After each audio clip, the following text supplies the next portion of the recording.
spaces that exist beyond art, beyond religion, and beyond language, and the Rothko Chapel is one of them. A place you simply don't look at, but you live.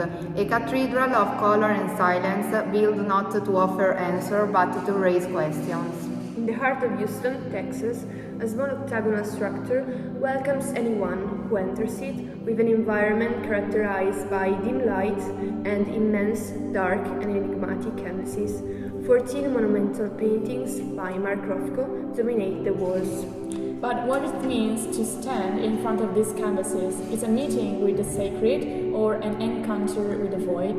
Rothko did not paint for pleasure, he painted to transcend, to push the viewer beyond the surface, beyond the veil of Maya. So, to understand this space, we must understand the artist who collaborated with others in creation.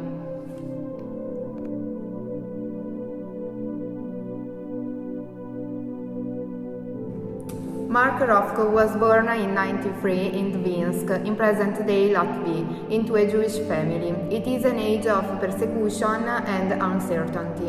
At the age of 10, he immigrates to the US with his family, finding shelter in Portland, Oregon. He grows up between two worlds, the roots of his Jewish culture and the dynamism of modern America. He's a brilliant student and he studied at Yale and then he drops out. He moves to New York, the center of the new artistic avant-garde. It was 1925. He enrolled in the Art Students League. Here he met Max Weber, his first great teacher. And this is from Weber that he learns a fundamental principle. Art is not a representation but a revelation.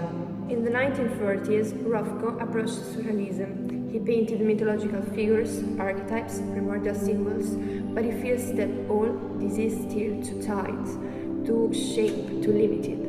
And the real turning point comes in 1930s, and it's time of the abstract expressionism and the movement which changed American painting forever.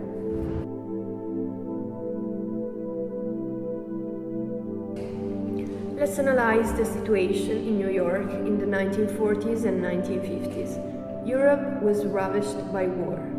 Artists fled from protection in America, and here art reinvented itself. And the abstract expressionism is born, an art that rejects figuration and expresses the unconscious, chaos, and inner strength. Two currents collide. We have the action painting with Jackson Pollock and William de Kooring, pure energy, pure gesture, violent and improvised brush strokes. And the color-filled painting with Rothko, Bernard Newman, and Clay for Steel, large color fields, ethereal surfaces and chromatic silence. This art breaks with every traditional rule. There are no recognizable subject, only sign, colors and matter. Pollock throw and cast the paint on the canvas. Rothko creates vibrant surface. De Kooning uses aggressive brush strokes. The pictorial act is physical, almost a performance. Observing an abstract expressionist works means be absorbed in a visual and emotional experience. It's not about understanding an image, but about perceiving the energy of the artist. Pollock's controlled chaos conveys dynamism. Rothko's nuances evoke introspection. It is an art to feel, not to explain.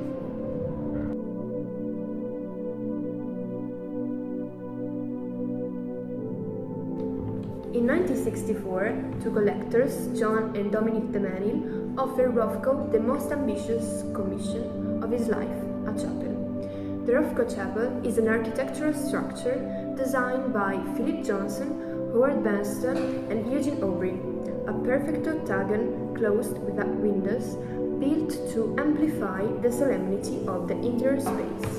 The octagon recalls the ancient medieval baptistery, places of spiritual rebirth. But here there is no water, there is no light, only walls that resemble windows facing the darkness. Light and architecture are actually dialoguing, and the ceiling is crossed by a central skylight that flues the canvases and constantly changing lights. an idea that recalls the Notre Dame de Chapel by Corbusier, where openings create a mystical place of light.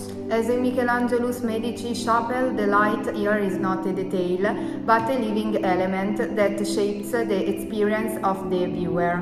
To ensure this continuous interaction between light and color, the chapel was restored in 2020, and the skylight was equipped with a system of 280 reflective lenses, which evenly distribute the light on the canvases, making them always different at every hour of the day.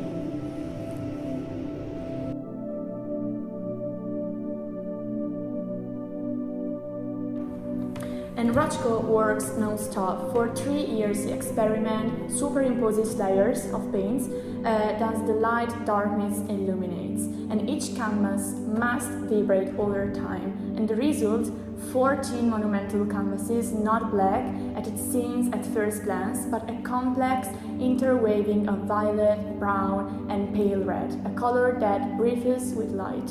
Rothko will never see his masterpiece completed. In 1970, a few months before the inauguration, he took his whole life in his studio.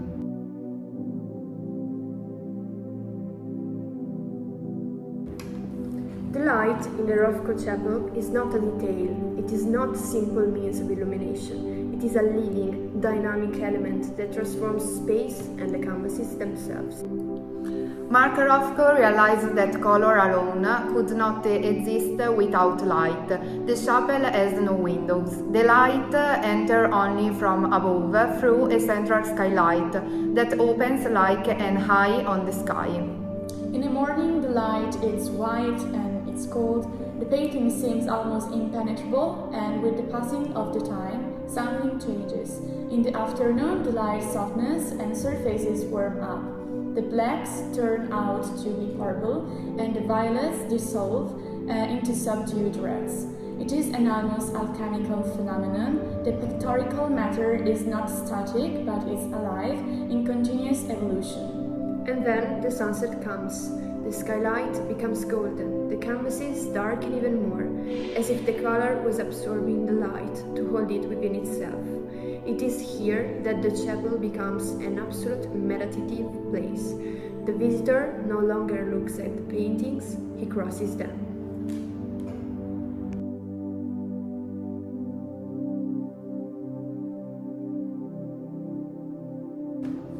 There is an ancient concept that runs through the history of art and philosophy, the sublime. For Edmund Burke, it was the terror of infinity, the vertigo in front of vastness.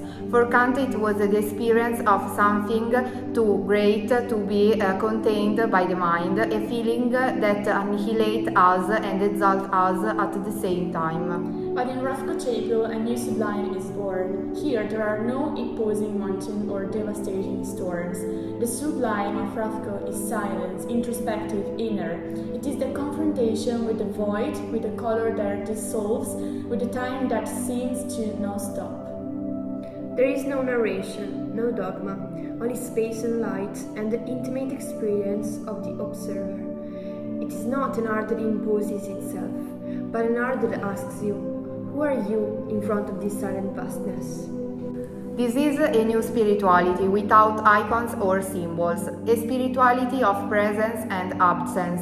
Rothko doesn't offer answer, he doesn't paint deities, he paints the expectation, he paints the threshold between what is visible and what is invisible. Yet, those who enter in the chapel feel something, a weight, a silence full of meaning.